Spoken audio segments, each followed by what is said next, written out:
আসসালামু আলাইকুম ফেসবুকের ভাই ও বোনেরা, আপনাদের সামনে আমি একটা কথা শেয়ার করতে আইছি। সেই কথাটা হইলি, আমি ফেসবুকে অনেক দিন ধরে কাজ করতেছি, কিন্তু কাজ করার ভিতরে দেখা যাচ্ছে আমার কিছু সমস্যাগুলো ফেসবুকে অনেক দিন ধরে যে পড়ে আছে, এটা কিন্তু আমি সমস্যা এখনো সমাধান করি নাই। কিন্তু আপনারা কিন্তু জানেন না যে ফেসবুকের কিছু মিউজিক এগুলো ইউজ করলে কিন্তু এই সমস্যা মোটিভেশন এবং কি কোনো কিছু কিন্তু পাওয়া যাচ্ছে না।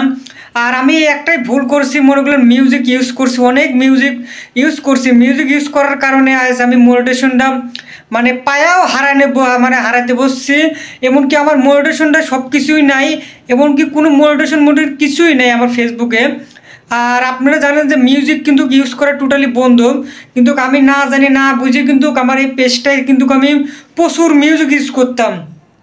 তো আমি জানি না কী কারণে এই সমস্যাটা আইছে, আর কি সমস্যাটা আমি জানি না। সবার কাছে আমি একটা উদ্দেশ্য বলি, যারা ফেসবুকে কাজ করতে চান এবং কি সফলতার পথ দেখতে চান, ভাই আমার মতন এই ভুলটা কেউ করবেন না ভাই।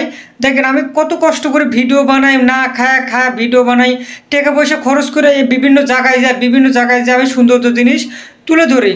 দেখা যাচ্ছে আপনাদের সামনে কিন্তু একটা বিনোদন ভিডিও দেওয়ার জন্য আমি কতটা চেষ্টা করি। দেখেন সেই ক্ষেত্রে যদি ফেসবুকে এমনকি কোনো সমস্যা চলে আসে, ভাই কার মনটা ভালো লাগে। আমি কত মিউজিক ইউজ করছি ভাই, দেখেন মিউজিক ইউজ করার কারণে আমার পুরা 37টা ভিডিও ডিলিট করতে হয়েছে ভাই, এই মিউজিক ইউজ করার কারণে ভাই। তাহলে দেখেন ভাই কি একটা সমস্যার মধ্যে পড়ছি ভাই।